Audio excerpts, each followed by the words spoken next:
lead now. Finlayson trying to get back up around Lobosco. Bruce Ackerman's behind him as they head down on the front straightaway. This track is also pretty slender in comparison to some of the ovals that these guys go on. So you go 2 and 3 wide here and you are for sure out of racing surface.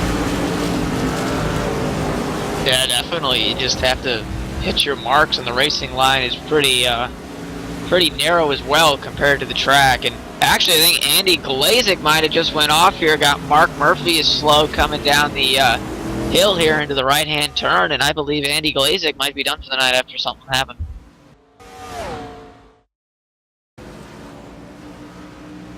Yeah, not sure on what happened to Glazik. I can't pull up a replay, so he might have dropped out or something.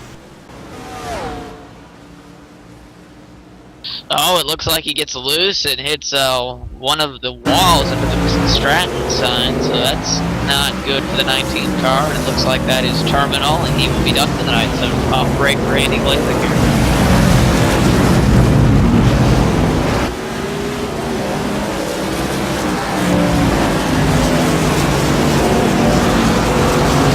Couple of new schemes there as Bruce Ackerman gets loose. He's going to collect that number 7 machine pretty easily, that Crescent Moon contracting machine. You can also see the brakes on these machines get very warm, and they start even to glow with the red tint. Yeah, definitely cool there. Some of the things iRacing has added over the past builds, but I think it's kind of important to remember that this is going to be the last race on this current iRacing build. At this time next week, we will have the new build for iRacing, and I'm kind of excited to see what that's going to bring and how it will affect this league here. I heard different things coming, not so much for the B car, but still going to be interesting to see what that does. Now, things got very interesting last week when we saw Andrew Fayosh get himself into some major trouble at Charlotte Motor Speedway. This time around, he is still the leader in BBH Motorsports, and he's got 5 points over the second place driver of Corey Hoover in the standings, and then it's 24 back to Hartenfels, and then it's a 78-point gap back from the leader to Ryan Dyson in the 4th position in the standings, and then it's another 100 points out to Andy Glazik.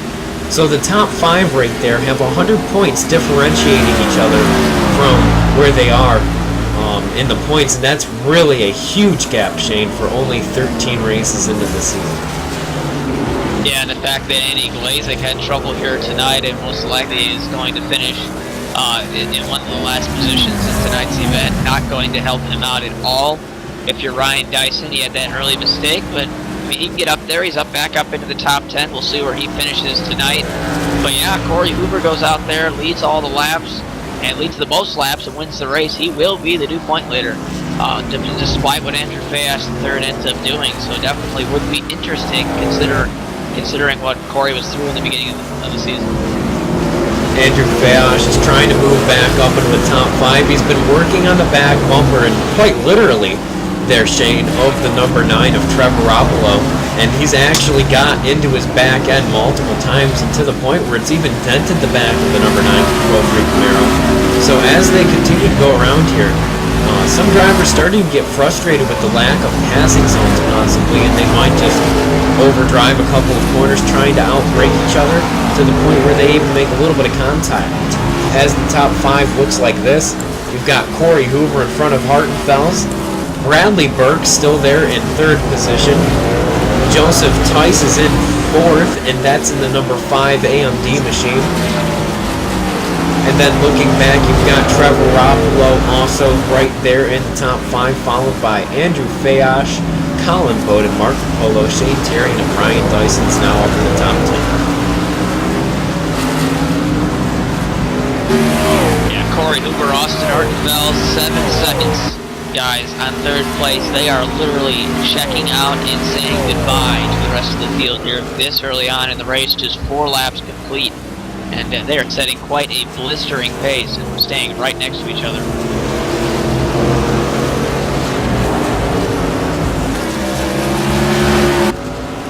Oh, we've got trouble. The number 31 of Tom Bourne and the number 7 of Bruce Ackerman. It's time to queue up a replay because we got multiple cars off in the final corner of the racing circle.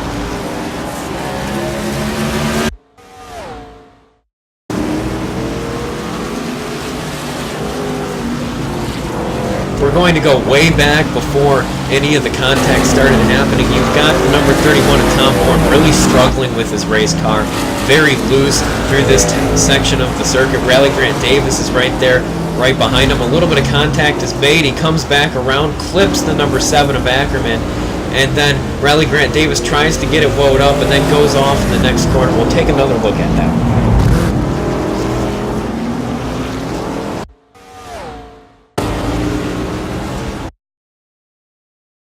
Yeah, definitely not what Ackerman wanted. He got the worst of it because he got hooked in his right side, ended up hitting that clean concrete wall there next to the Kohler sign. So definitely not good for Bruce Ackerman, and they do not call a caution on that one, so we stay green. Looked like a little bit of netcode might have got that one kicked off, Shane, but either way, that's a tough break for both drivers, and the number 7 of Bruce Ackerman definitely did not need that one, nor did Tom Bourne, who spent a lot of time working on that paint scheme he's got today. Green colors for St. Patty's Day coming up, I assume, and definitely no luck here today in Wisconsin, the cheese state. Wisconsin is the cheese state, right? Oh yes, cheese, dairy, you name it. We very popular cheese. Well, I don't know. It's been such a crazy week here on Checkered Flag Interactive. Not sure if you heard, but me and Charlie Ryan, we went platinum, double platinum actually, with our rap record, and our new album should be coming out in a couple weeks. And then me and Petey Zeller, we have to testify in court against animal abuse because apparently we were talking about how a cat got hit on pit road during a sim racing broadcast at Atlanta. And that caused some problems here for CFI, so it's been a busy week. Yeah, sounds like you've had a lot on your hands there this week, Steve. It's going to be interesting to see what tonight brings, I guess.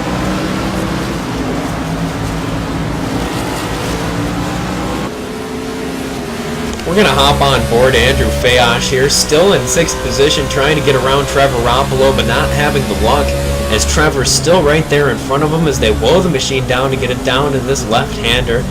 And it looks like we're actually going to have a battle for not only 2nd or 4th position, but for also 3rd.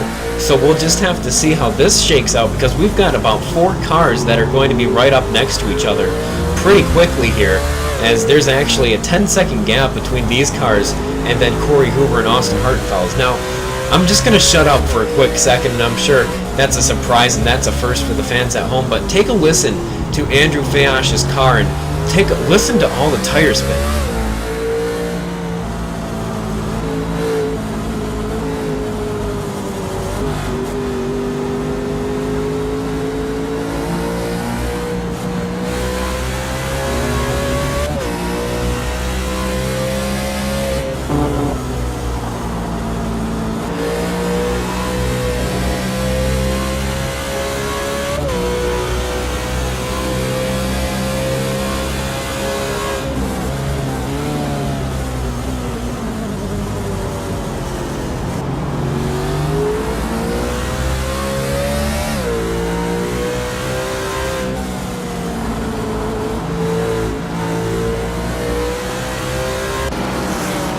A very tricky track for sure. Now you can see that this track is putting quite the toll on all of the drivers. Fayosh there, you saw his onboard, he's working the wheel all over the place. Yeah, and everywhere he's trying to set up pass, there's unfortunately nowhere to go. That's just the thing. There's only a couple turns around this entire track. In the 2 minutes that you turn around for one lap, you actually have a chance to pass some of the guys in front of you. Clearly, Fayosh continues to struggle with that, but I guess to be fair, I mean, both him, Trevor Rapolo, and Joseph Thies are pretty much running the exact same lap times. They're on the same pace, so it's kind of tough to see how they're doing as we actually see Trevor get a little bit loose off of that turn. Here comes Fayosh to take that 5th spot away, and he will do so.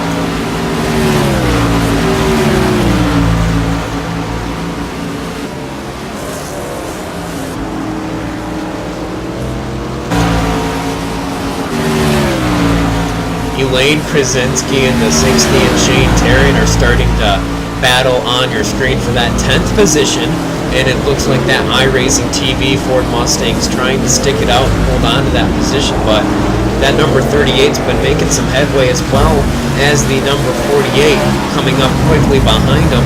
And with this track being so large, I do believe we are guaranteed to see 2 pit stops here. Drivers should be coming down. They have about 18 to 22 laps maximum fuel, I do believe. And depending on how they drive it, the way that this race is laid out, they'll be able to make it to that 22 lap mark. It's going to be a stretch, however. What these guys are really going to have to watch out for is this is not Watkins Glen. You cannot really take 2 tires at this track, and a lot of drivers are going to short pit, or at least consider the short pit on the last stint of the race to take no tires and just get enough fuel in it to make it all the way. But that really just makes things really complicated and can be pretty dangerous. Yeah, especially how much these guys are sliding around now and could be by the time they actually come into pit road when the tires are worn. You're going to probably need 4 tires automatically unless you want to deal with absolutely zero grip. As the battle is starting to also heat up in the front, but you're probably not going to see too much of an actual race between the two where you're going to see any beating and banging like you would at the end of an event. Not only are these 2 teammates, but it's so early in the race, and these guys are both at the top of the standings when it comes to it. So they're just kind of out here riding along, and I bet if it was me up in there, they'd be racing me a whole lot harder. But because of that teammate and the mutual respect held between the 2 of them, I think they're going to be pretty content with at least riding until that first set of pit stops. Yeah, but then when it comes to the pit road strategy, that'll be interesting to see if they try and do the same thing together, or if one tries to do something different than the other. It will be interesting to see. But when you have a 13-second lead over second place, and even more back to the rest of the field, that's quite a lot of time and chances that you could possibly take in pit road strategy. And if they pit twice, what they do on the first stop, they might not do in the second stop. You just never know. Now, one thing a lot of these drivers also have not really considered, and I think they need to, is Shane, you heard it earlier on when Andrew Fayosh was downshifting that the engine was revving up into the higher RPMs quite rapidly. A lot of these drivers don't seem to be matching the RPMs while downshifting quite right. There's a good chance if they're not using the clutch that, sure, iRacing will auto-flicker for you, but there's going to come a point where iRacing, you're going to blow your motor doing that. You can only do it so long. On an average 90-lap race at Watkins Glen, if you do not use the clutch and you don't match your RPMs to the speed properly, eventually you'll go to shift, and then quickly afterwards, you will blow up. Yeah, definitely not something you want to do here, especially all these curves and stuff like that. That's hard on the transmission, hard on the motor. Last thing you want to do is drive the car hard early in the race and not be able to make it to the end. Another thing to talk about if you're into the whole field strategy thing is short shifting. And plenty of these guys, if they're not matching their RPM, they certainly are not short shifting. And that's basically shifting at lower RPMs, lower than usual. It's slower, but it's going to help save some more fuel. So that's an interesting strategy you can use at road courses if you need to save a couple laps.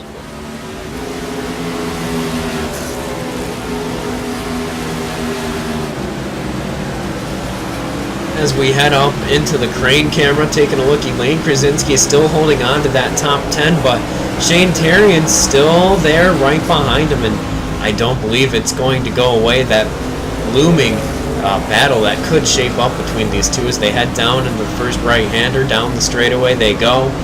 And Shane, what do you think has been the biggest factor throughout the field so far, as Andrew Fayosh is actually still not progressing up through the field like he wants to? Well, I think so far the guys who've kept the car on the racetrack and have not had any additional problems with their race car are the ones up front. Generally, there have been some guys that have gotten off track for a little bit, rejoined the surface, but the mistake that Ryan Dyson made, whether or not he'll be able to fully recover from that, we don't know. But it definitely set him back to start tonight's event, and he's continuing to work by that, try and recover from that. We saw Andy Glazik have problems, then we watched Bruce Ackerman and a couple other guys get into it. So definitely staying out of trouble, keeping your car on the racetrack is the reason why the guys in the top 10 are running where they are.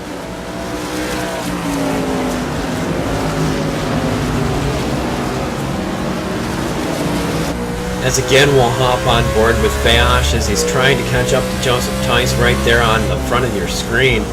And Shane, he's getting closer and he's doing a little bit of a better job, but it's starting to look like not only is he wearing out that car, but Joseph is overdriving that machine, that AMD Camaro, quite rapidly as he is all over the place on corner exit. Yeah, he's trying to get everything he can right now to stay in front of Fayash, and if he's going to be out there for a while, definitely those rear tires are going to let him know that he's kind of using that car a little bit more than he should. And just one of the things about racing on road courses, you don't do it very often on stock cars, so a lot of these guys a little bit less experienced compared to others, and I think really experience shows, especially in these B cars, the fact that it's so easy to wear out those right side tires, or rear tires I should say, more likely. And the guys who have kind of done that in the past and are better at it are the guys up front. As Fayosh still is not quite there to make the move on Joseph Tice, but we're just going to continue watching this battle here as it's starting to get a little bit tighter.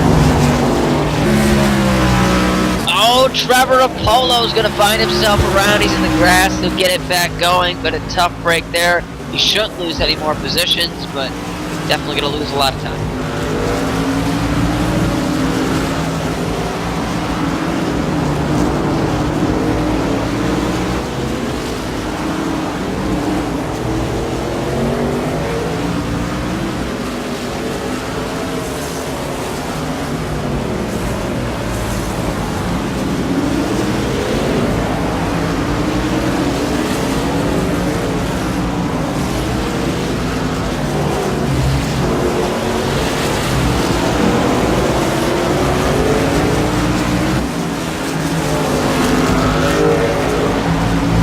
Joseph's eyes go really wide there. Andrew Fayosh III makes the pass, but yeah, those guys definitely lose through that section of the track.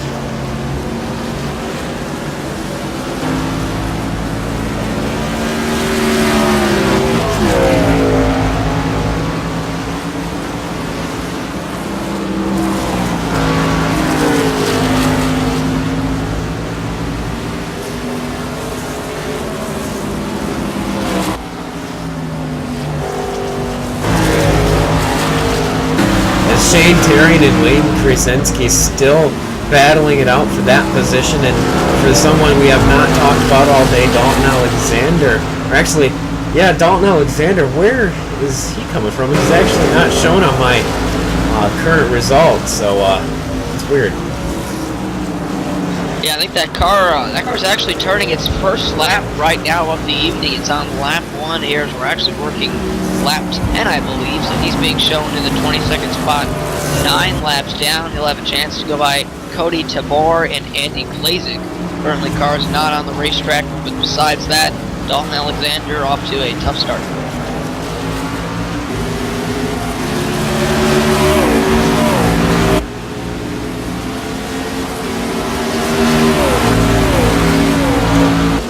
Yeah, that's never not how you want to get your race started out. 11 laps down at one of the longest road courses out there. As the gap up at the front of the field, Shane, has actually changed quite considerably. It's almost 2 seconds separating those two teammates up there.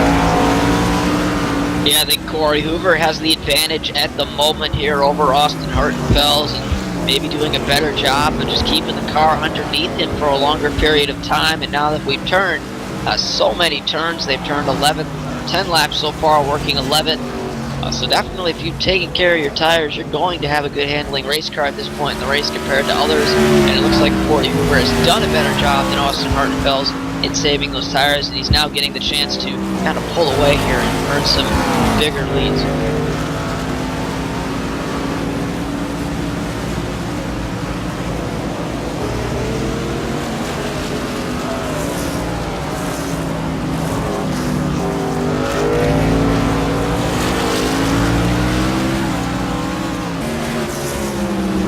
While we have a moment, we're going to head off to our first commercial break. Do not go away. Checkered Flag Interactive returns in just a few moments.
Welcome back live. As you see, the gap has changed not really at all at the front of the field there, as the number 29 is trying to chase down his teammate once again. Austin Hartenfeld's there in the number 29 Castrol machine, and it does not appear that Corey Hoover is giving him an inch.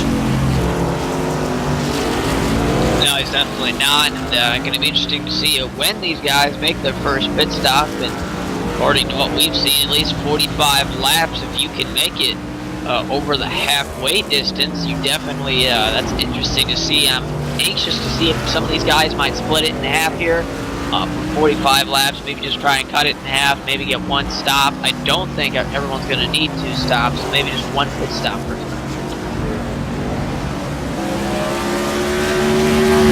The pit stops will be coming up relatively quickly here, and while it seems like we've been going around for a short amount or a long amount of time and you only see 13 laps up on the board, well, that's because this road course is so long. And these guys have been driving around here for over about 30 minutes now, and we're only 13 laps in. Yeah, definitely last time by, Corey Hoover, your leader, turned a 2-minute 15-second lap time, so definitely taking a while to get around this long road course. It's exactly 4 miles in length, so that's definitely a lot more than some of these guys are used to in one lap, and it takes a lot of consistency to stay up front and be able to go each and every turn of this 4-mile track as fast as you can.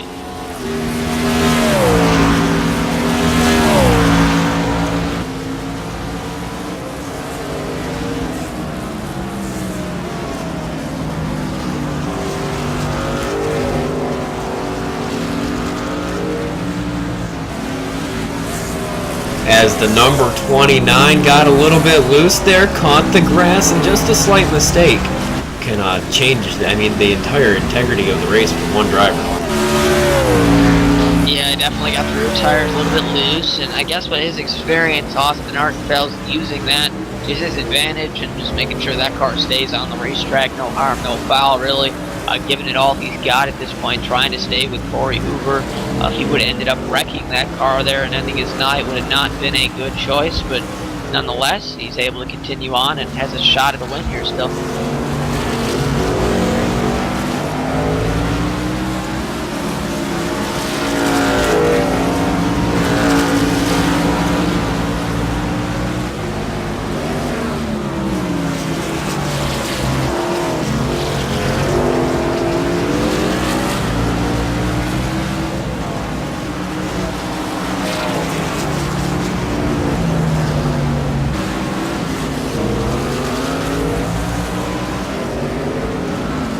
Mark Rapolo having a solid showing here today in that number 3 machine as he's gotten around his Trevor Rapolo sibling there, and that was a nice pass done after the number 9 actually ended up going off the course for a few seconds, but he'll be okay doing that. And it's just going to be interesting to see how Mark Rapolo's made a comeback, and he's improved so greatly as this championship has gone on, whether it be here in the B car or in the C-Class trucks. That number 3 has come a long ways. Yeah, it definitely has, and started with there tonight. It's pretty much where he is now. He's actually moved up one spot into the 6th spot, as we just said. Was running well at Charlotte, got caught up in some late race wrecks, and definitely didn't get the finish he maybe deserved at that point. But plenty of these guys who know they don't have a shot at the championship. The least you can do is go out each and every week and just try your best. Understand that you're not going to be the championship this season, and just go out there and do the best you can, really, with all you got.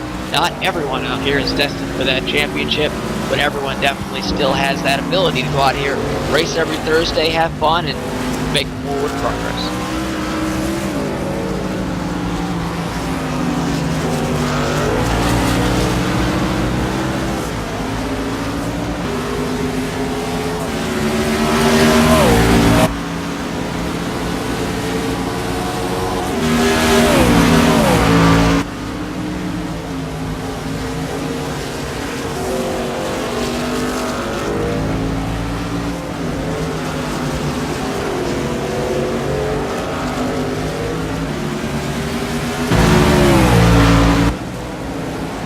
Bradley Burke has been up in that 3rd spot for a long time now, but now that Andrew Fayosh has some clear track in front of him, Shane, it looks like he's actually starting to gain back on that number 2 machine. And it's interesting to watch because Fayosh has been faster historically over the past 10, or I don't really want to go as far as 10 laps, maybe 7 laps, because he was stuck in traffic so long. But now that he's gotten that clear coverage, it just kind of looks like he's struggling. Yeah, just trying to do the best he can right now late in the run. I feel like a lot of guys are like that too. They've kind of worn away the tires not how they wanted, perhaps trying to stay in front or trying to get by some guys here and move up, and now they're kind of feeling some doubts after doing that, and they're going to have to wait for a couple of laps until they get in their window per se. They can come down pit road and get some new tires on it and then have a good go at it. But talking about a guy like Andrew Fayosh III, Corey Hoover's obviously got one of the fastest cars tonight, if not the fastest. And the likeliness he's going to catch him and be able to stay up with him, not likely. But what we could see a caution here tonight, you just never know at that point. So I'm Andrew Fayosh III. I'm continuing to just try and go forward, do what I can, and see if, maybe that you never know. He might just be able to come away with something special.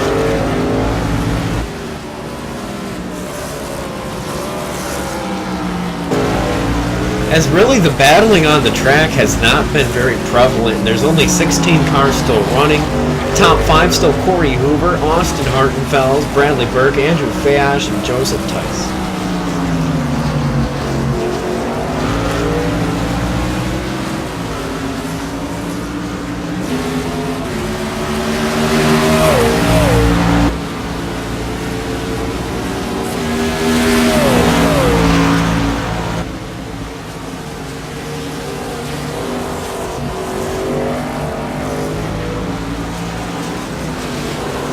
Third place at Bradley Burke, and then Andrew Fayosh third, closely behind. They are 25 seconds, actually a little bit more, I guess, at this point now through this lap behind your leaders Austin Hartenfels and Corey Hoover. But what I've been watching here is that, before we were talking about Corey Hoover pulling away from Austin Hartenfels, but now all of a sudden Austin Hartenfels is coming back pretty quickly on his teammate Corey Hoover. Perhaps he was saving some of those tires more than we thought he was. And he's now trying to possibly get back to Corey and could take the lead here sooner or later.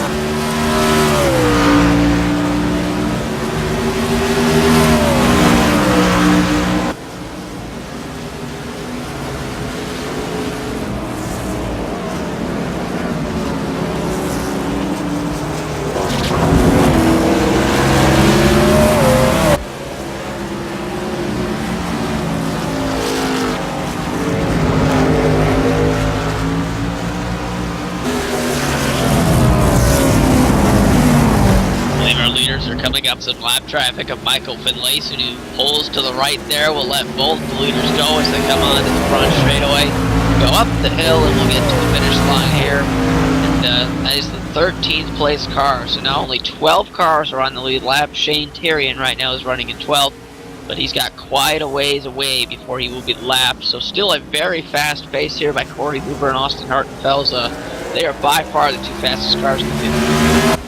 And that's not something that's new here as we're coming closer and closer to halfway within the next 5 or 6 laps. And pit stops also encroaching relatively quickly.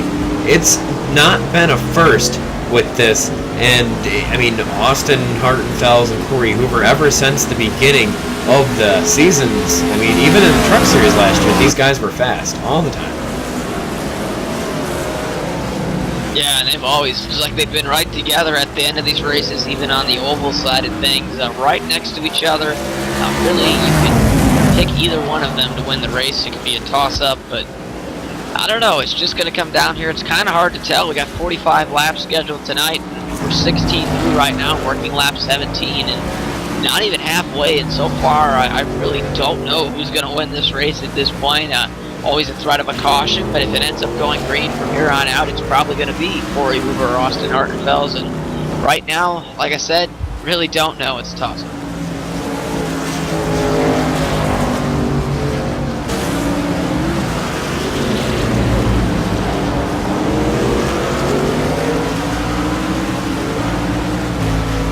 Stuart Lebowsko is still out there having some pretty solid racing for himself. He's in the top 10, and currently I do believe it's due to the way pit stops are starting to shake out as they start to get going here at Road America. But he's got that number 54 looking somewhat competitive for that top 10 here today. Yeah, started 12th up to 10th. He's been kind of consistent there, keeping the car on the racetrack and doing what he can to keep the fenders clean and just continue to work his way through this track, all 4 miles of it, and turn as many laps as he can. And he's not really near anywhere to improve his position. He's about 40 seconds off of 9th place, which is Mark Murphy. But nonetheless, Stuart Lebowsko in a nice spot for now. No one really around him, and he's just kind of running his own pace for now.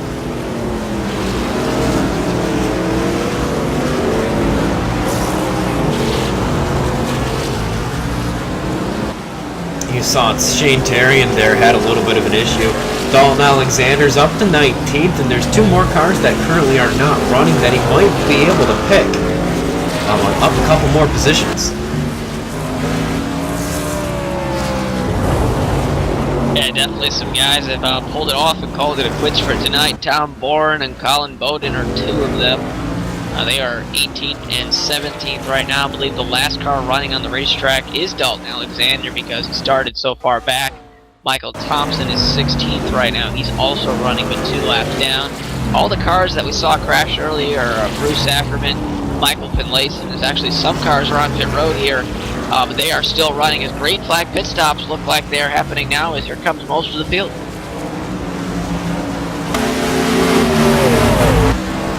Yeah, Fayash and Hoover have not come down quite yet. Like I said, pit stops will begin between 18 and 22, and you'll see 22 if you get very, very lucky. So we'll just have to see how that one shapes out for the leaders. I do believe they'll come down, if it was me making the calls there for you, Shane, up in the booth, I'd say about lap 20. Yeah, so that or maybe next lap you could see the leaders in. They've got a large gap, so I think they're going to kind of play it on their own strategy, and that's kind of how you do it at road courses. You really don't play it off of anyone else. You play it off your own mind and what you think is right as in terms of strategy, because usually you have a lot of leeway and flexibility to compare to where you are on the racetrack. And some guys, as here comes Austin Hartenfels, possibly to the outside of Corey Hoover, trying to take the lead after Corey slipped it up a little bit there, but they are bumper to bumper here, and could we see them pit this time? I have no idea, but my guess is they'll be in soon.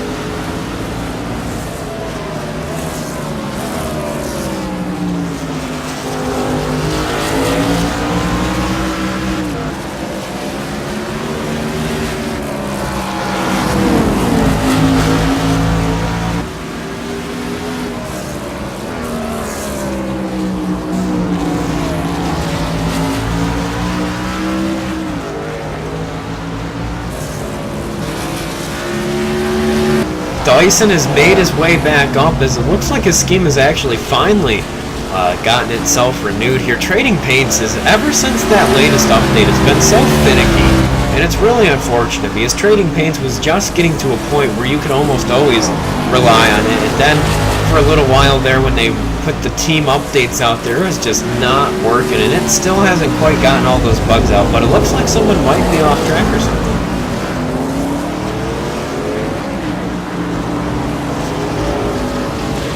Yeah, trying to get a number on that one. And I believe it's the 24 of Raleigh Grant Davis got up into the dust there. That's actually some of the gravel trap, and he actually spun out and almost nailed the wall. He's pretty lucky there was a gravel trap there, or his night could have been over.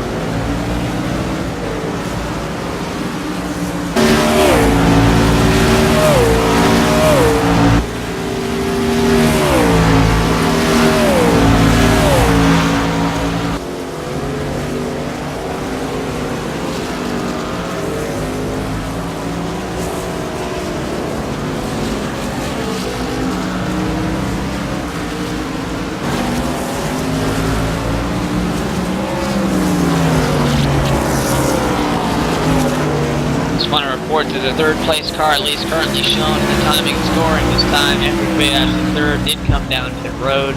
But your 2 leaders have yet to pit, and we will see exactly when they end up pitting. But besides that, most of the field has come down pit road, gotten their 4 tires and fuel, and they are destined to possibly run this race out to the end, maybe not. We're still not halfway yet, very close to it though.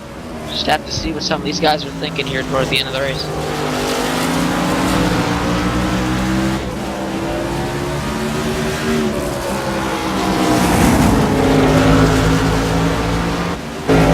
Mark Murphy and Ryan Dyson might start to get a little bit of a spark. Oh, sorry to interrupt you, Steve, but Austin Hartenfels goes drifting there, and they are side by side for the lead. Wow.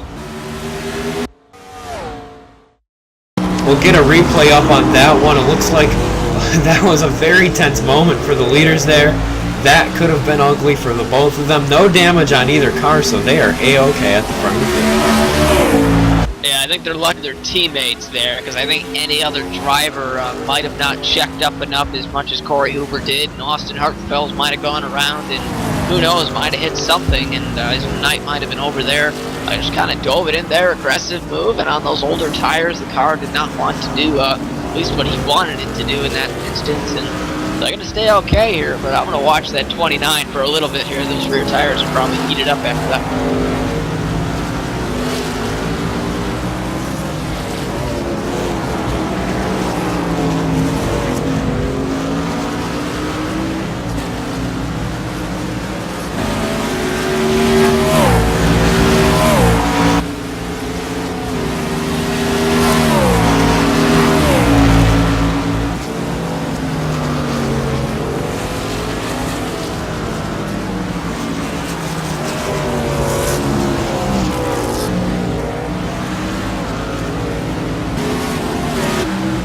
Tell you what, it's been a heated discussion here today in the Twitch chat. I have not seen it be this active, and I don't really check it all that often because I gotta focus on pressing the buttons up here, but holy cow, you guys. I don't know what you guys are talking about that's so interesting, but geez.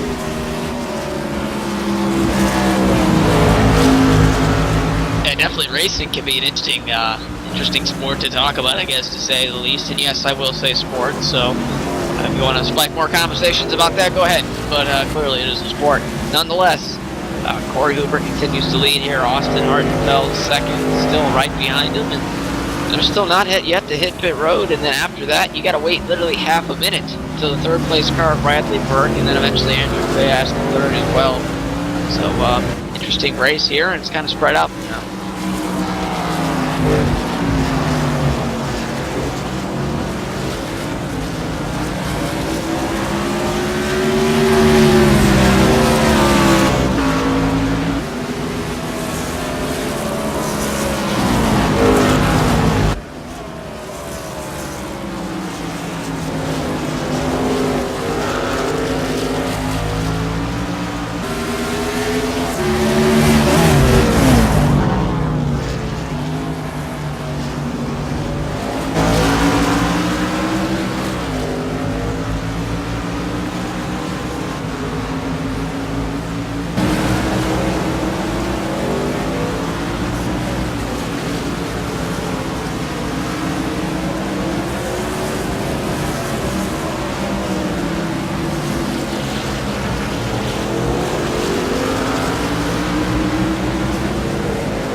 As these leaders, they are really extending their run a lot longer than I thought. When I ran some hot laps here today, or actually I do believe it was yesterday, I could not find a way to make the cars last more than about 22 laps, and these guys have actually accomplished that now. Yeah, definitely, but that's one of the reasons why they're in the lead. They've clearly demonstrated themselves to be the class of the field at this point. And we'll just have to see, you know, towards the end of this race, which strategy plays out better. Plenty of guys who have pitted and have been out there for a considerable amount of time now on their second set of tires, and yet you've got Corey Hoover, Austin Artenfels, who've gone 20 laps on the same tank of fuel and the same set of tires. So it's just going to be interesting to see here.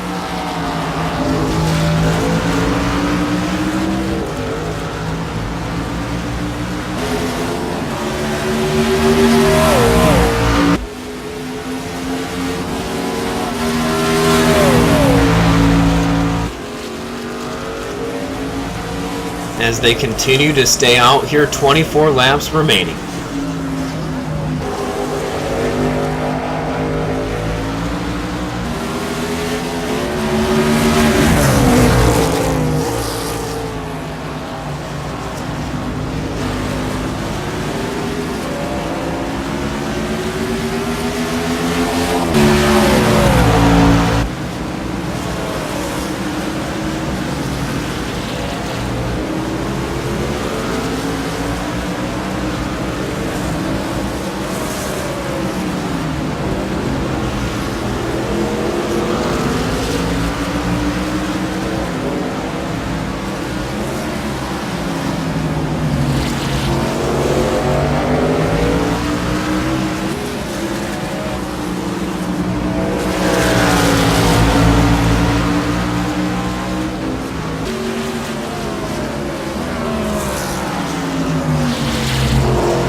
So while we have a moment, we're going to head off here, get things reset, take a look at what's going on around the field. We're going to take that quick commercial break. We'll be right back here from Road America.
Welcome back live as the battle continues on here at the front of the field between these two drivers.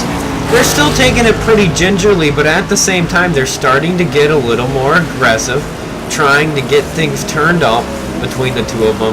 They've got all the time in the world. There is a little bit of a tap between Austin Hartfells to his teammate there.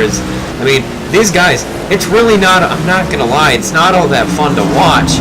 However, the thing is, these guys are sliding all over, so I'm sure these guys are having tons of fun. Yeah, definitely. Here comes Austin Hartfells to the inside on that right rear quarter panel at Corey Hoover. Kind of tough to get it done on that turn. See if he can use some draft here and maybe get by Corey Hoover. But they're just so evenly matched at this point. And like I said, it's tough to tell, and we'll just have to see on this run. And here comes Austin Hartfells, going to peel it off. And a bold move, and that was a fake there. Didn't quite make the move there. And Corey Hoover continues to lead, and kind of impressive. They haven't slipped up since Austin had that near scare. I mean, they're literally running right on top of each other, and no mistakes. As now we are pretty much where we could say we're halfway through. Actually passed a little bit halfway, just by about 2.5 laps or so. Joseph Tice still in 5th. Andrew Fayosh up in 4th. Bradley Burke has held on to that 3rd position. Austin Hartfells and Corey Hoover still, of course, back up in the front of the field, and that's where they've been all night long after their pit stops earlier, about lap 19 or so. They took those machines down pit road, got them serviced, and ever since then they've been back up to where they were at the beginning of the race, neck and neck up the front of the field. And it's been a good one here watching these guys go around, Shane, because they're always just so competitive, and then here today they've been even more competitive just between the two of them. And really, it is just this, I don't want to call it the skill, but the speed here at this track is so diffused between the drivers. You've got these guys that are running 2, 3, 4, actually 10 seconds quicker than some of the other guys out here, and that is what's keeping the field so spread out. Yes, keeping it really spread out. The fact that we're at a 4-mile track with a lot of turns and one long straightaway definitely also helping keep the field pretty much by themselves. Plenty of cars just kind of running what they would like to call in the middle of nowhere, just kind of running at their own pace, no one around them, no one in front of them, just running as they can. And we might see some other things happen throughout this race, and always you always have to watch out for someone who makes a mistake. It could happen among the leaders, you do not know, but I guarantee you, if you're going to want to finish well, you're going to have to keep the car on the racetrack for the entire event, as we've actually got a slow car in front of the leaders. It's the 16 of Michael Thompson, and he was off track, but he'll bring that car slowly to pit road, and no harm, no foul there for your leaders.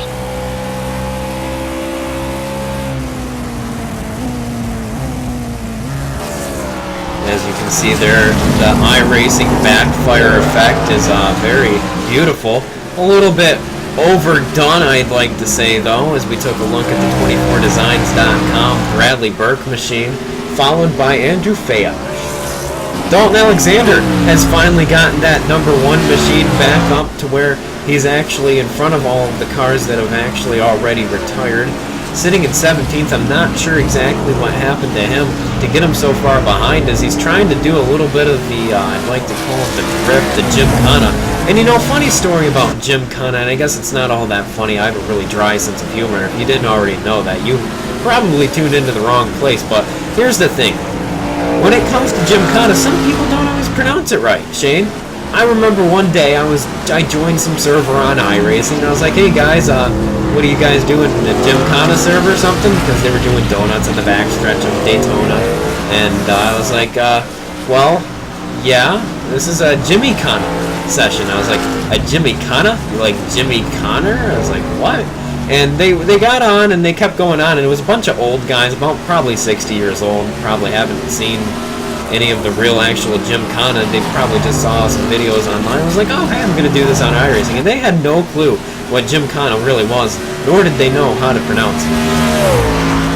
Yeah, definitely gymkhana, one of those, it's not classical, definitely, if you're older, or if you've been around the sport of racing for a while, gymkhana is probably not something you remember, because, it's literally one of the newer things in racing here. It's been around for a little bit, not an expert on it, but all for what I've known, is it's recently introduced. It's not something that was back there in the early days of NASCAR and stuff like that. So definitely some of the younger guys here have an easier time warming up to the whole aspect of it.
Back looking at the front, there's actually considerable distance once again between these two. Corey Hoover's gained about 2 seconds. Austin Hartenfels drives really hard for a while, starts to find himself right on the edge, and then he slips off the track a little bit, has to check up and get the wheels back underneath of him, and I think that's what happened to him there, and he drops off. Yeah, definitely. We're just going to have to see, though, as the run goes on, if Austin can come back to Corey like he did on the previous run, and see maybe if he will have a better chance to maybe get in front of Corey. He's been close to him, rode right behind him for quite some time, and never was able to take the lead and lead a lap officially. And right now, Corey Hoover's led, I believe, every single lap in this event. Since we're past halfway, he's already locked up the most laps led. He's already led a lap. There you go, some bonus points there, and all he has to do is win the race, and he'll easily be the points leader over Andrew Fayas third, currently running in fourth, but has a chance to take this third spot away from Bradley Burke. Yeah, it has been a close one, and it's really starting to actually get a little bit warmer, as now Bradley Burke just lets him by. Probably a pretty respectable move, but Fayas drives off the course. That is really surprising, because Fayas, she's here a DWC pro driver, and that was a rookie mistake right there. He just completely overdrove that corner. I mean, I'm sure I would have made the same thing, but wow, that was awful. Yeah, he made the pass, but yeah, he threw it in there kind of unnecessary for the situation, and now he's going to have all the dust and sand on his tires, number one, and number two, he's got to make up all the ground he just lost, and you know, he's not going to lose another position here. He's got 12 seconds on Joseph Thies, and these guys are already 40 seconds behind the leaders, so he's got a chance to get that third spot back and not have any other troubles, but you can't do that again, that's for sure, for Andrew Fayas III. That's the kind of mistake that could have threw his race away, and he's very lucky he had as much time and as much space to save that car as he did.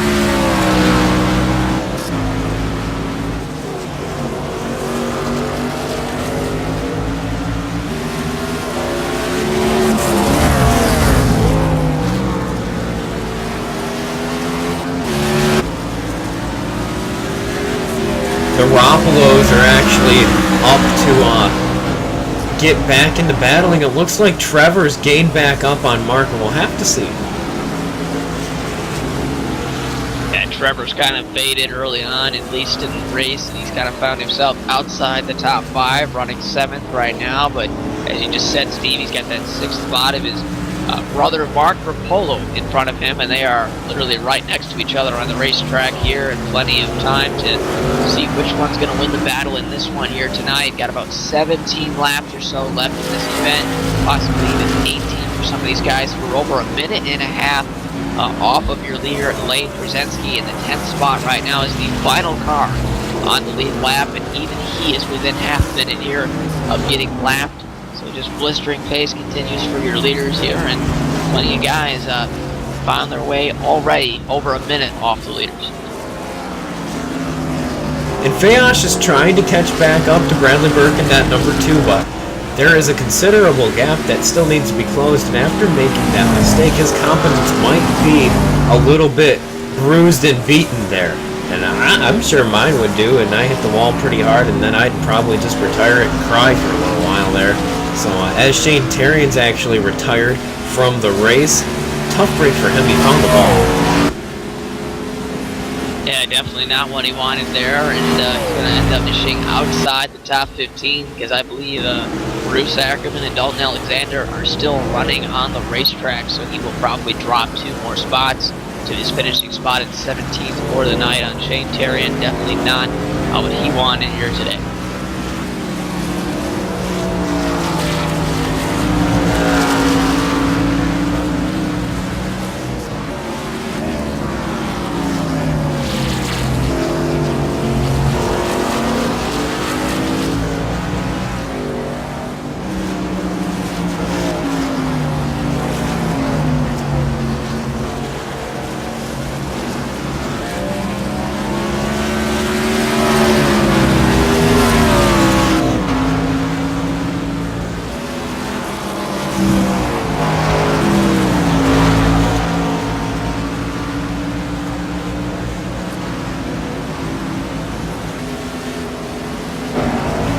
Garoppolos again on your screen, and they're right up there but beside each other, but they're gingerly making it away around this track, just like we saw Hoover and Hartenfels do earlier on.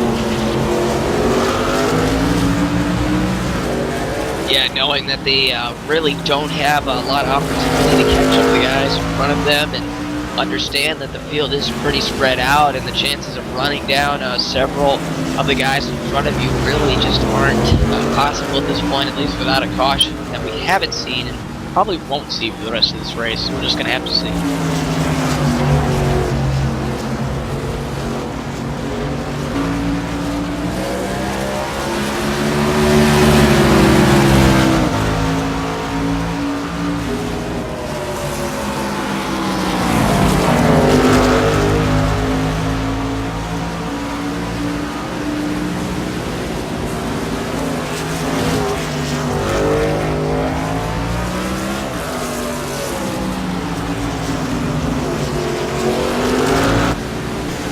Hartenfels, again, like I mentioned, starting to make a few gains back up on Hoover in the front of the field there, and things have gotten a little bit closer. It's about a second or so, but then you see Hartenfels drive it a little bit wide there. He loses some time. The number 29 gets it back underneath.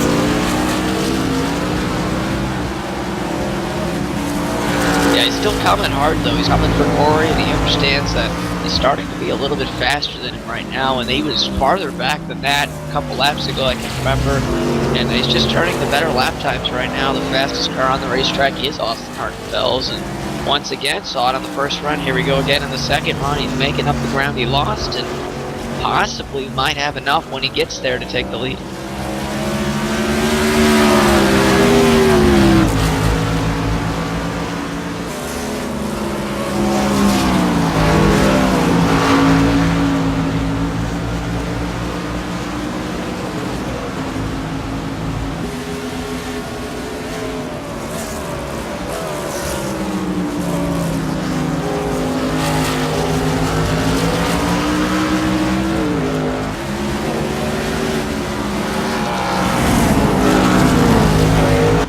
Ryan Dyson back on pit road, and the black paint scheme is back, so that trading paints issue just keeps reappearing here, Shane. Yeah, definitely, to all our viewers out there, understand that we do the best we can to make sure these paint schemes are up to date and that they are functioning properly, and the guys who have the paint schemes each and every week respectively get that. And sometimes problems out of our control happen and cause those situations to happen, so we apologize for that, but please understand that we are working as hard as we can to make sure those are there for you and that they continue to stay there for the rest of the race, as we've got Austin Hartenfels on pit road.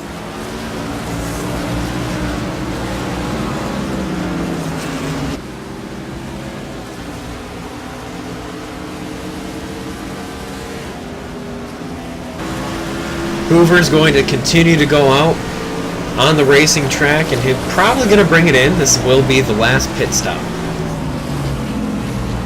Yeah, I talked about it earlier. These guys would probably do the same thing. They came in bumper to bumper on the first stop, but then if they were going to make a second stop, then maybe they would go their separate ways and try a different strategy. Well, there you go. Austin Hartenfels peels it off onto pit road here on the 31st lap, gets his 4 tires in fuel. Now what will this do for Corey Hoover? Will he stay out there and stretch the fuel and perhaps try something at the end, or will we see him come to pit road this time? Be interesting to see.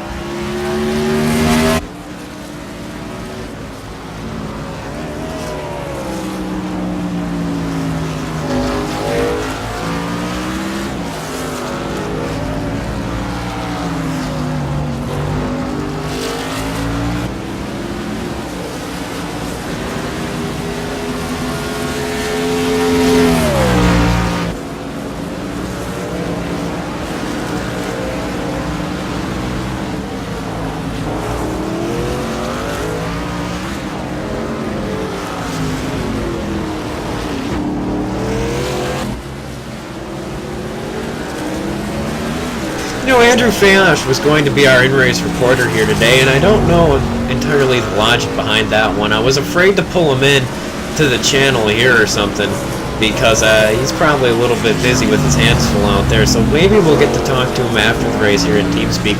Right now, we're focusing on Joseph Tice, and he's looking pretty solid in that 4th position today. Definitely a recovery run here at Road America. Had some tough luck in the past, and I believe we saw him uncharacteristically flip back in Charlotte. I don't know if that was in the race or possibly in the showdown. Nonetheless, he had some tough races back in Charlotte Motor Speedway, and he's looking to have some better luck here tonight at Road America up in Elkhart Lake, Wisconsin here. And so far doing that in the 4th spot. He's just about a minute off your leaders, but still running the pace that he knows he can run and keeping the car on the racetrack, and that's ultimately helping him be successful here tonight. So now, as the final rounds of pit stops complete, Corey Hoover's coming back up on the track right in front of Hartenfels. He didn't miss another thing there. Do not go away. Checkered Flag Interactive returns in just a few moments.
And we're back, and we're under caution, and no clue why we're under a caution, actually. If Shane, you can find that, that would be great.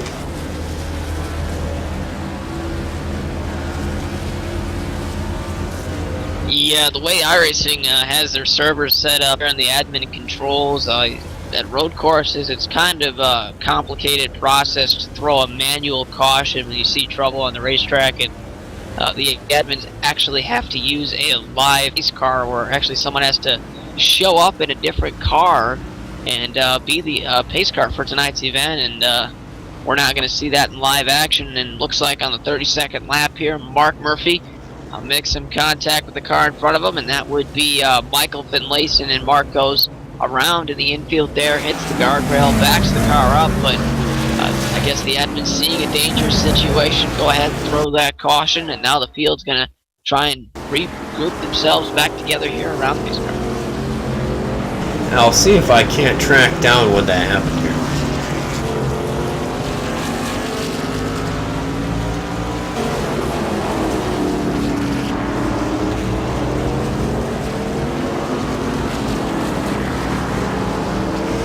Yeah, I'm not exactly sure when it happened, Shane, so either way, we're under caution.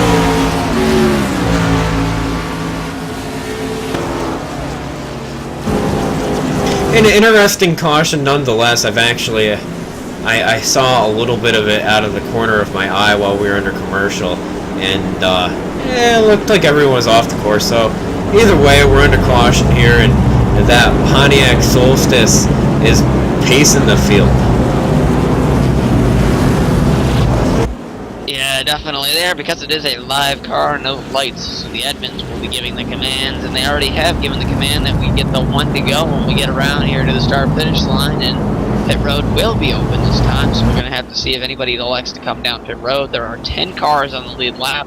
Interesting to see if they do wave-bys and stuff like that here, because iRacing not controlling this caution. The admins have full control of the situation going on right now, and they will elect if they're going to allow some wave-bys, maybe a lucky dog or not. We're not quite sure at this point.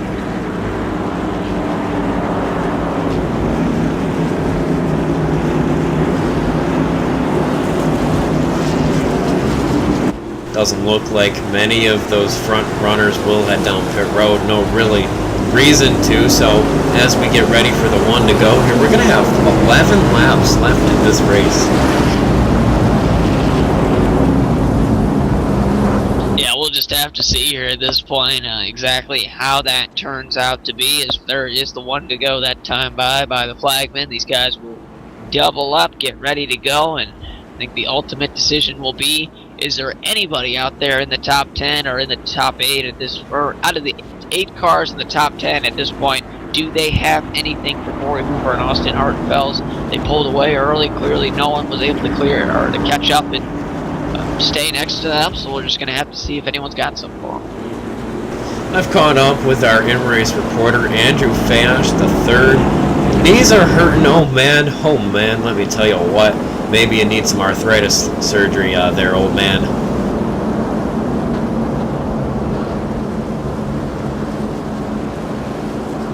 As he's up in the booth, but not replying. Alright, so Andrew Fayash might be having some issues there with the mic. It's Bone Steel up in the booth, you got a copy.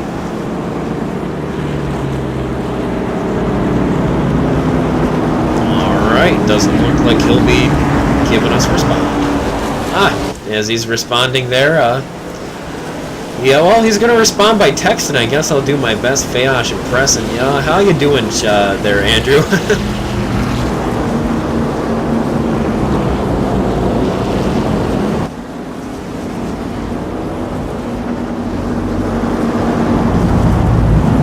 Well, he says the car's holding up okay. It's a little bit hurt there, and it's a little bit decent. We saw you overdrive the corner there. What led into that overdriving into the corner? Was it simply the fact that it kind of got you off of your normal pace when he let you by Bradley Burke there, or what happened?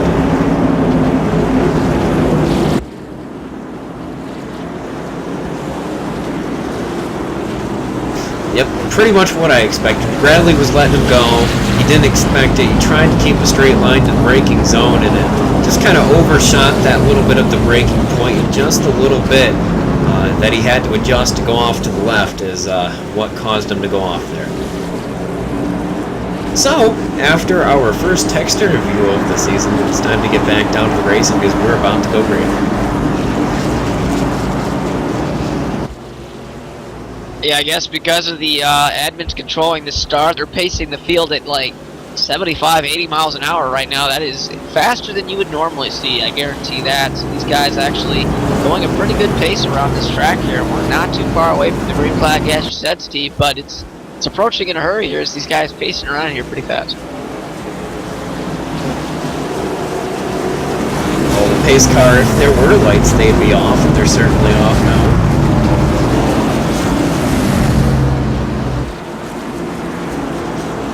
Yeah, there were no lucky dogs, no wave bys, etc., etc. So 10 cars in the lead lap. Mark Murphy is the final car on the lead lap in the 10th spot here. We got about 15 cars left on the racetrack. And after that, that's about it out of the 22, or the 21, I should say, that started tonight.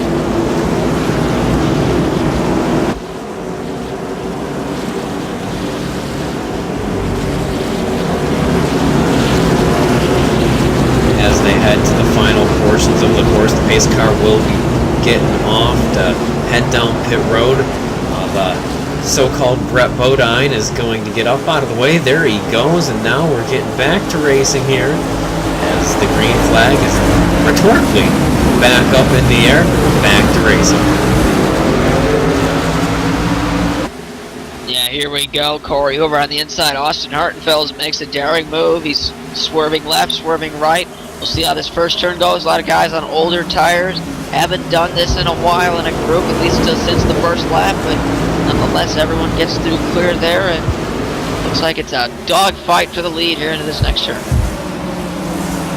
This restart very pivotal for a lot of the drivers. They've got to be careful with everyone being so close to each other. But Austin Hartenfeld and Corey Hoover back up in the front of the field, and now Fayosh is sitting in third.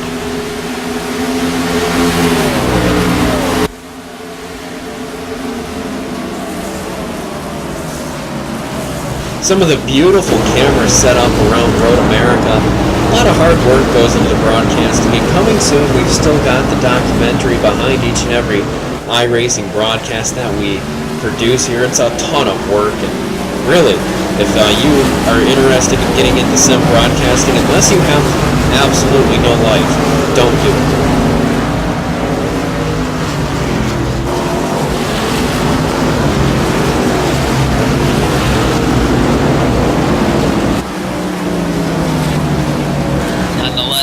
Hartenfeld, Corey Hoover clearly solidifying himself as still the two fastest cars on the racetrack, pulling away from Andrew Fast the third. And the rest of the field there, Bradley Murphy as well. They are falling behind your two leaders, and they're going at it, that's for sure. These guys have been on the same set of tires since that second pit stop that they made under green not too long ago, but they're driving those tires as hard as they can right now. They had a chance to cool them off there under pacing, but it's all for it at this point. Here's where 11 laps to go. Hartenfeld struggling there, and he's almost going up off of the course. Hang on to it, buddy. Yeah, he's driving a little bit too hard. I mean, he's keeping up, but he's using up those tires a little bit more excessively than he wants to, and definitely picking up a lot of dust there.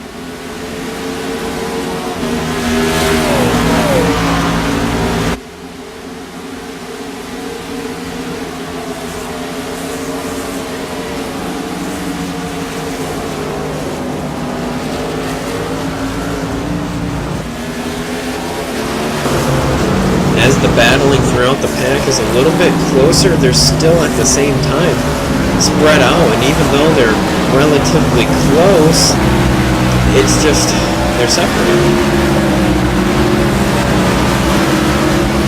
Yeah, no one's within strike distance, and what I mean by that, no one's able to set up a pass at least down a straightaway at this point. Everyone's just kind of as far back as they can be, but here comes Bradley Burke to the inside, Andrew Fayas to third here into this left-hander. And they will barely make it through there. Andrew Fayash, the third, keeps the third spot, and no harm, no foul there.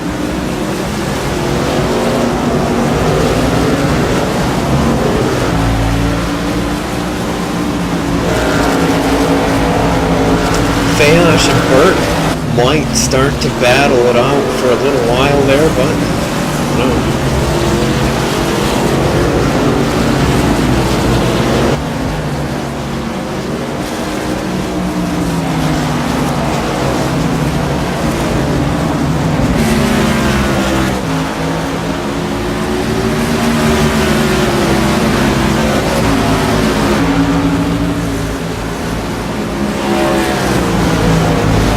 Gap at the front sits at just over half of a second. Yeah, Austin continuing to stay pretty much that gap between himself and Corey Hoover. Maybe kind of realizing that, hey, I don't want to use up the stuff I currently have. Just kind of save all the extra goodies left on the tires, at least anything left at that point for the end of the race, when you can start making some bold moves, when you won't need those tires for later on. And whenever that comes, we will have to know. So they come up the hill to complete the 36th lap of the race and take the 37th.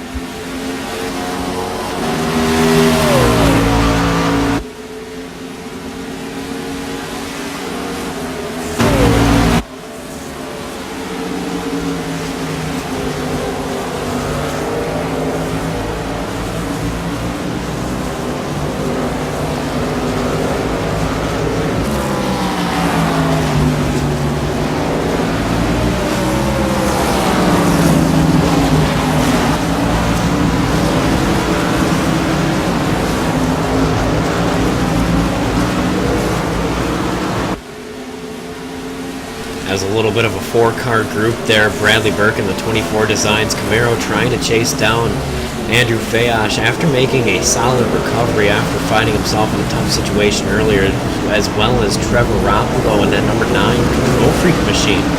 He is making some gains, and he might be able to get up there, maybe make a pass on that number 2 and get back up in that top 3. Yeah, definitely these guys all close to each other, and I'm watching Joseph Thies as well. We talked about him earlier. He was inside the top 5 before that caution happened to come out there. Finds himself now in 5th spot, and all these guys just tucked under at Blake, and you could say at this point, within a second of each other, running pretty much the exact same line, exact same times, and we'll see at the end of this thing who has the upper advantage. But if you're Andrew Fayash third, you know if Corey Hoover goes on to win this race, there's no way you can keep that point lead.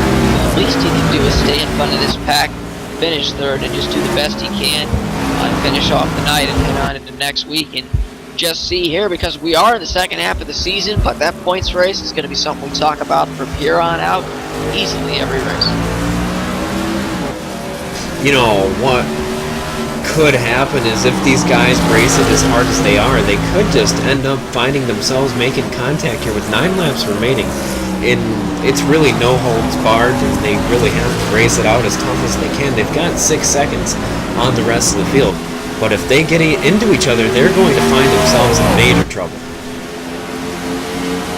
Yeah, and you also have to look at the other thing for Austin Hart. He is up there in the standings, although a little bit farther back than he would want to be. You know, even if I think Corey finishes second, he's still going to take that point lead away from Andrew Fayash, the third, or it's at least going to be within a point or two. It's going to be really close, to say the least. And if you're Austin Hartenfels, you want those bonus points for not only leading a lap, but winning the race. And that's definitely something he has on his mind right now while he's running right behind Corey Hoover, something he seemingly has done all race today. And we'll just have to see how much he wants it at the end of this thing, because that's the only win, or that's the only time it really counts.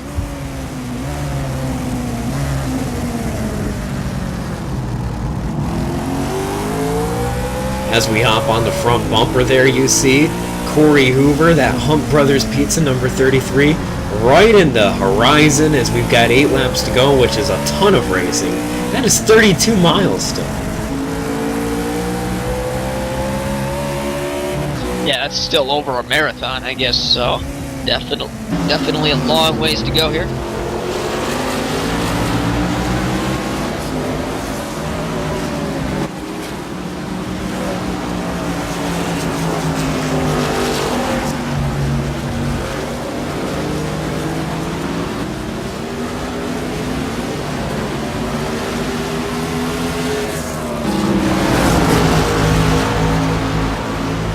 You see Andrew Fast, the third, get left sides in the grass there.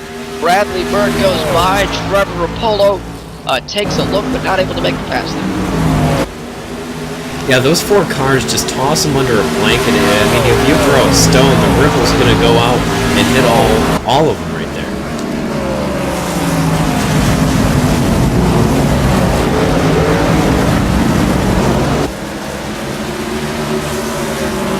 And Bradley Burke driving the 24 Designs Chevy Camaro this week, number 2 car. That's usually something we see on Bradley Grant Davis's car, but this week also the number 2 Bradley Burke there, and running a very good pace up there in the 3rd spot, and the car definitely looking amazing as well.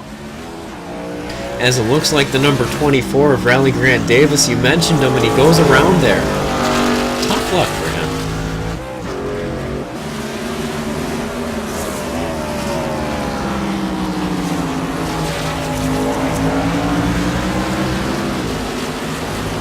Yeah, Rally currently running in the 13th spot right now. 2 laps down, no one behind him because he is the final car running on the lead lap right now. Or not the lead lap, running the race, I should say. And 14th spot, Michael Thompson happened to pull off that car beforehand. So only 13 cars left on the track.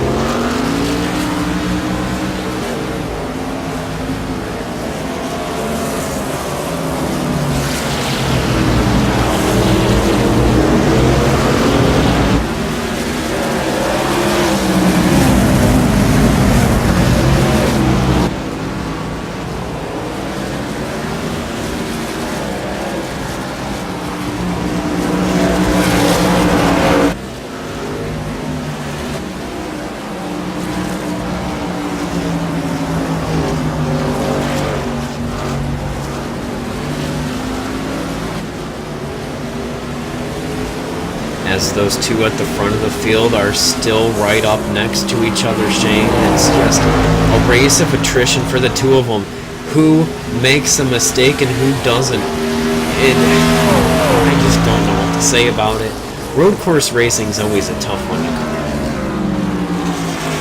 Yeah, I said it during the middle of the race. I said it, I guess, toward the beginning, and I'm going to say it again. You can't pick a winner at this point. They're literally running right next to each other. They've been doing it the whole race, and I still don't have really a favorite at this point. I mean, I guess you could pick Corey Hoover since he's been leading all the laps, but I mean, you know Austin Hartenfels is going to take some risks. He's made some more early through the race, and I think he's kind of just playing it safe and calm before the storm. Maybe you can make a comparison there of where he really tries to put an attack on the 33 car of Corey Hoover. These guys might be teammates, but definitely when it comes down to it, they are going to fight for this win, and it's going to come down to who's got the better car and who can come away with the win.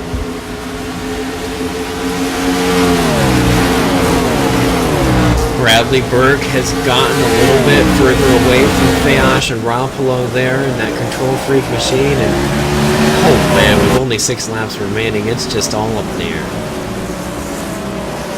Yeah, it really is. Those other cars back there talking about 3rd, 4th, 5th, and 6th there. Joseph Vise had some problems a couple laps beforehand. He's made his way back up to these cars. Andrew Fayash, the 3rd, continues his quest to try and get a top 5 in tonight's event. 4th right now, but Bradley Burke seemingly to be the fastest of those 4 cars right now in the 3rd spot, trying to pull away.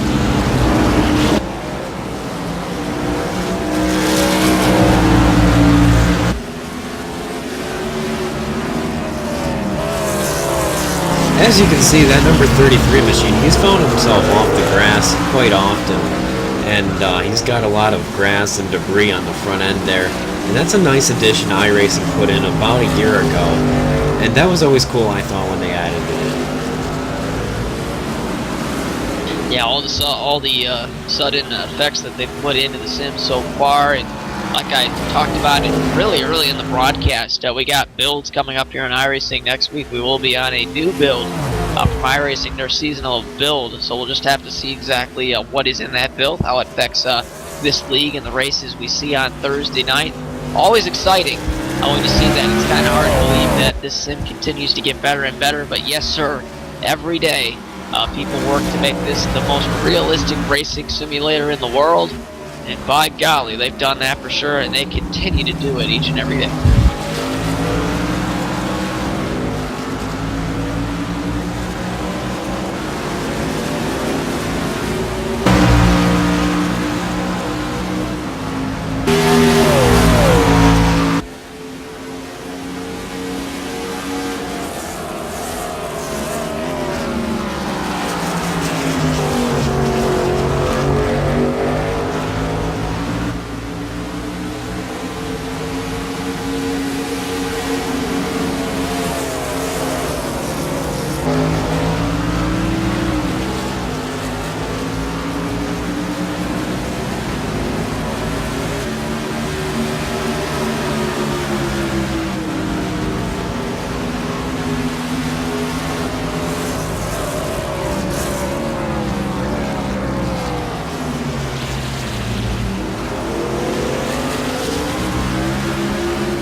5 laps remaining, and it's getting closer.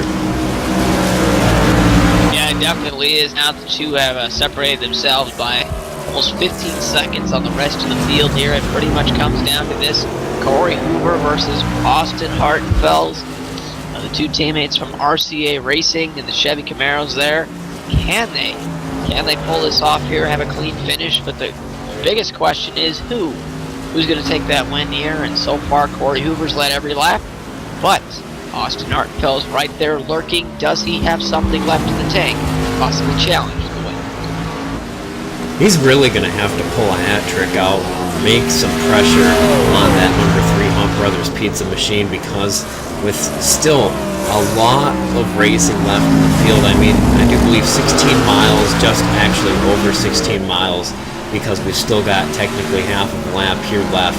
These guys have to keep their cars underneath of them and make sure that they don't make a mistake, because if these two get together, the rest of the field can get back up. Yeah, they definitely can, but these guys still have over 10 minutes of racing left, since each every lap is over 2 minutes, actually 2 minutes and 15 seconds now, so these guys could definitely be out there for quite some time still, and mistakes could be made.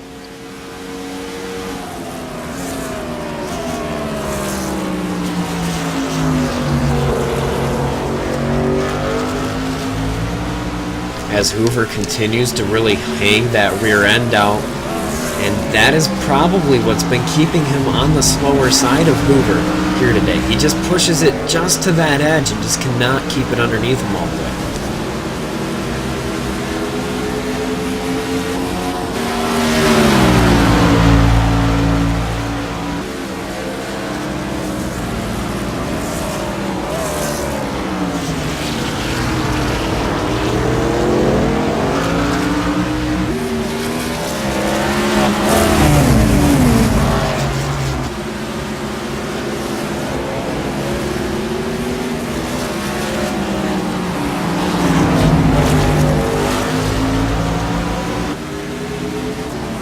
Gosh, as the Twitch chat today has been the most active by far that it ever has been, some very interesting comments have been floating around in there. As the popular consensus is they want a lot more drama at the front of the field. They want the teammates to get into it for $2 even. Yeah, I definitely don't blame them with that reference there, and you just never know at this point. They've been riding there forever and just never know exactly what moves will be made. Still plenty of time left, as I said. You're just going to have to watch and see, guys. You never really know until it's over.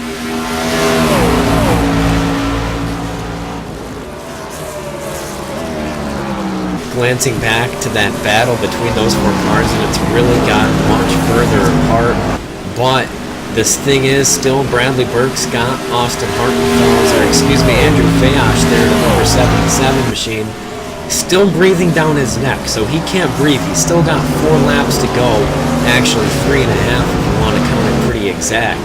So that 24 Designs Camaro still has a daunting task in front of him. Yeah, definitely. This is a battle within itself right now. I know it's not for the lead and not for the win, but if you're looking at road course racing, I guess you could call it a podium finish that Bradley Burke would want here tonight in the 3rd spot. Andrew Fayosh, the 3rd, trying to challenge for that 3rd spot. And they've kept themselves pretty much equidistant from each other the last couple laps. We're going to have to see if one of these guys makes a bold move at the end of this race to try and get that 3rd spot.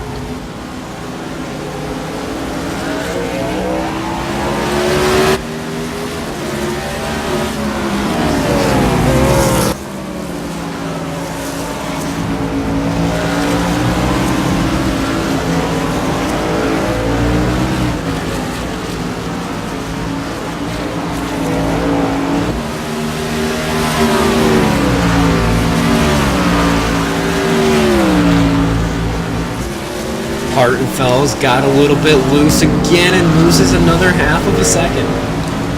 And he does it again, just driving that number 29 too hard. Yeah, now that he's that far back, I don't know, as he kicks up some dust there, he's kind of taking himself out of it, you could say, but now I think if he's going to get aggressive, it's going to have to be now. He put himself back there, and he's going to have to do the same thing he did, only actually make it work and get back up there, because at this point he's so far back.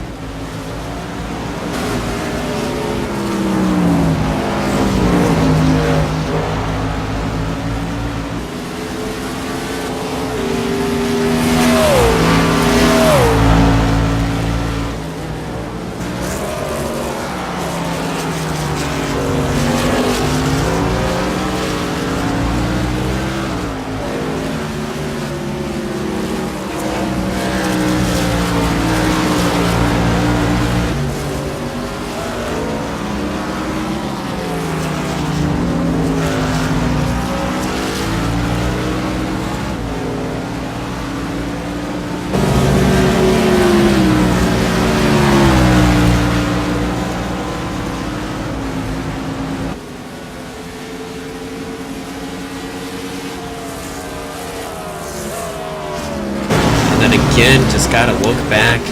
That second place battle is we've got 2 laps to go here. That could heat up.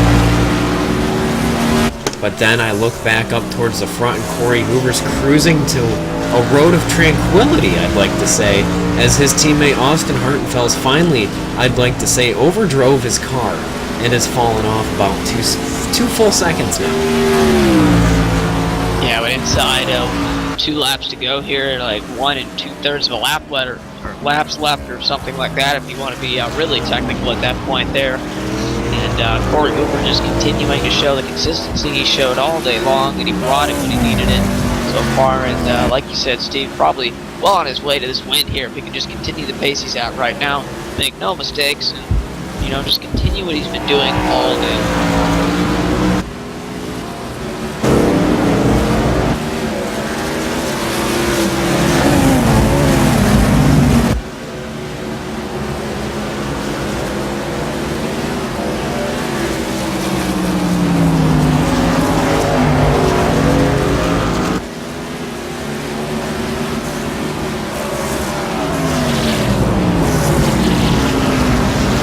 As Bradley Burke goes off the track, and now Fayash is going to sneak around.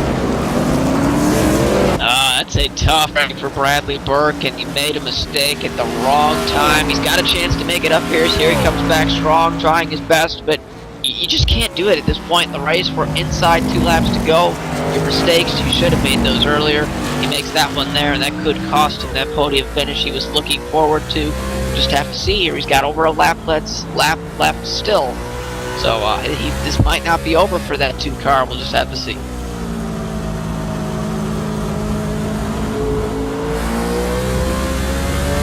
As we hop on board with Austin Hartenfels, you can see that it's really getting further and further apart for Austin. He can't even see his teammate as he goes up over the hill to get the final lap. 2.5 seconds the official reading is from your leader Corey Hoover back to the second place car of Austin Hartenfels, and at this point Corey's just going to kind of nurse the car home and make sure he doesn't make any mistakes. Meanwhile, Austin Hartenfels continuing to feel the effects of no rear tires because he's sliding around very extremely there and just trying to make it to the finish here. If you're Austin, you've probably lost the race here. Just take it easy, don't wreck your car on the final lap. Bring it home here and just take that second place finish.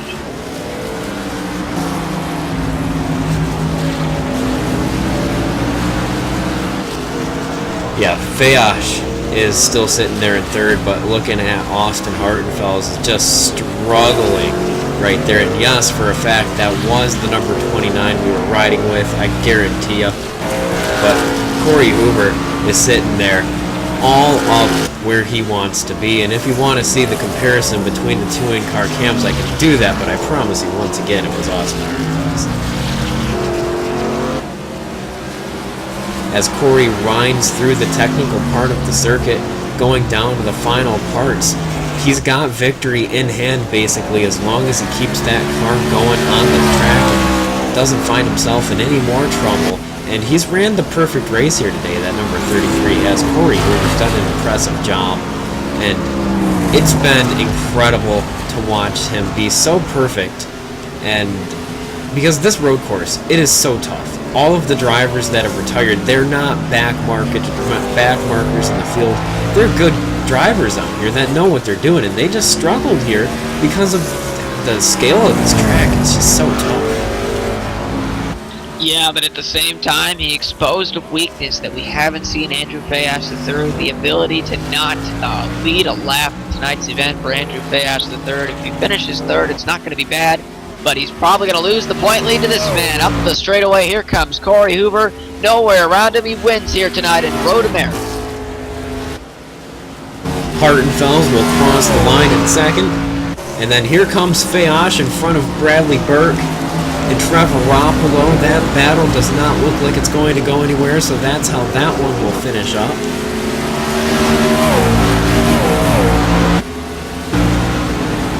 Then you got Joseph Tice coming up there, Mark Rapolo followed by Mark Murphy, Ryan Dyson struggling there in ninth, and again his car's back to black, which is very strange. Trading Paints does not like him here tonight.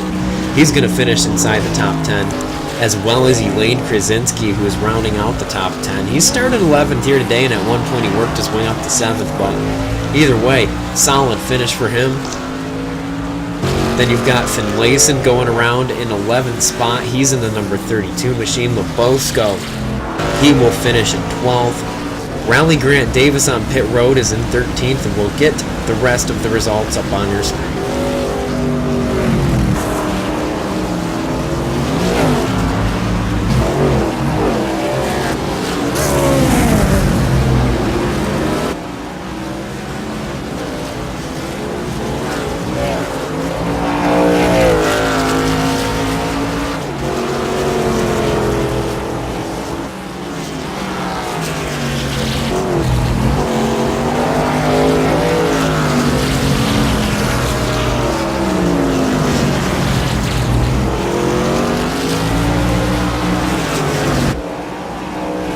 Hey Ryan, it's Bone Steel and it's Doherty up in the booth. You got a copy? I got you, buddy. Now, I need you to confirm a thing. Trading Paints has not agreed with your car scheme here tonight, and it switched between your red number 28 and a black scheme. Which one are you running? I'm running the driven steering wheel scheme, the red and black one. I've been seeing it the entire night going from white, and it's been bothering me a ton. Alright, so that probably explains why we've been having an issue with it here tonight. We had an issue with multiple cars doing that at first. Trading Paints, ever since that last update, things have really gone downhill in my opinion. Yeah, I agree with you. It was really weird too, because we'd look at it one time and, oh, there's Ryan Dyson in his red machine, that looks pretty sporty. Oh, and there's Ryan Dyson in his Daytona testing machine. No, we got driven steering wheels on the car this week. Hopefully that'll confirm. Now, one thing I want to ask you as a driver, and we can't talk to Fayosh due to his mic issues, what was it like to drive the car out here? With the weather being the way it was and the cloudy overcast, this track looked really slick. Was it a lot of fun out there? And I know it was tough, because anytime you go to Road America, it's going to be tough, and if you don't expect it to, you came to the wrong place, Cupcake, but it looked like a lot of fun from the drivers. Yeah, I had a lot of fun. I had a little incident in the first corner. I don't know exactly what happened. I think a couple cars checked up, and then I tried to avoid it and went in the gravel, and I never really recovered from that, but it was a lot of fun. The track was perfect with the clouds and the overcast. It made for some great racing. The cars were not too loose, not too tight. They were good the entire run, so it was good.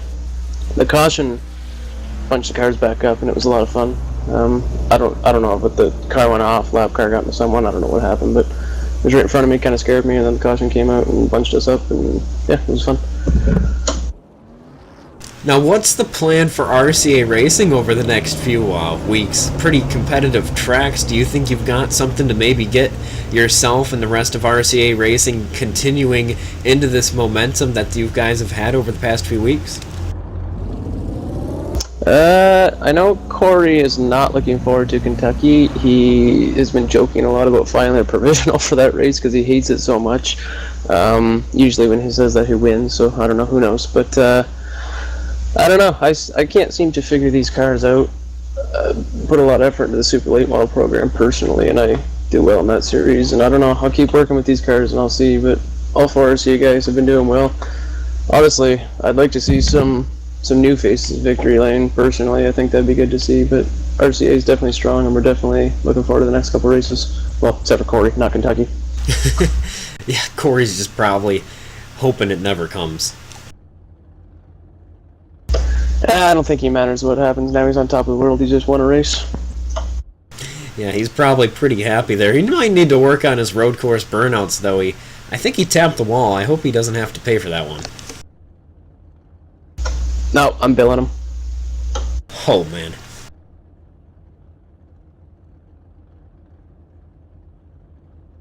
Alright, so we've caught up with Mr. Victory Donut and Mr. Walltap there. Corey Hoover, you do know we're going to have to bill you for that damage to our outside wall. Yeah, I know. I was hoping you guys wouldn't get that on camera. but my goodness, my arms were jello after that, so I couldn't even do a proper burnout. Well, I've got news for you. My arms are jello either way, so you're a step up from me. Yeah, tonight was a date I had circled on my calendar for sure. I've always loved road courses, especially this track. So big and demanding, you just need to be on top of your game, and Austin was there pretty much all night and pushed me harder and harder. What was it like to be in front of your teammate all night long, trying to battle it out, but knowing that you can see that he's overdriving it just the tiniest bit and that you've got it right underneath of you? What was it like to just know that you had to keep yourself in check or else you'd be just as loose as Austin was right there behind you? It's trying to keep the butterflies down. He always gets me nervous when he's behind me. I never know what he's going to do. I think one time he tried to dive bomb, actually, and almost took us both out. Yeah, he pushes me as hard as possible. I think he's hit me a couple times, but that's just part of racing at this track. Well, before we head off for the night here from Road America, who do you have to thank for making it happen here tonight? Absolutely. I'm super glad I can get Hunt Brothers Pizza their second win. I didn't get them a Truck Series victory last year, so they're a big sponsor to me, and tasty food as well. So Hunt Brothers Pizza and UpperEdge Media for painting these cars. All right, good stuff, and congratulations on getting that second win on the season, I do believe. Might be a little bit off. Second win? It's something like that. I don't know. I'm just racing this for fun, but good broadcast, guys. Thanks for staying the whole season. You guys do a great job. All right, thank you, Corey. All right, thanks, guys. Well, Shane, that pretty much wraps things up from here tonight at Road America, and holy cow, it's been a long one. Over 2 hours and 15 minutes worth of racing we just experienced here. We're going to head off for the night. It's time. It's past my bedtime, Shane. I don't know about you. Yeah, definitely a long day today, and great race here tonight, but I think we're ready to pack it up here from Road America and head on out. For the first time in almost a full 2 months, Checkered Flag Interactive has another day off here tomorrow, so Friday, if you need to get a hold of us at any time, best chance is sending me a message directly, either through Facebook or sbonesteel at checkeredflaginteractive.net. So thank you for tuning in here live tonight, and we will see you next time.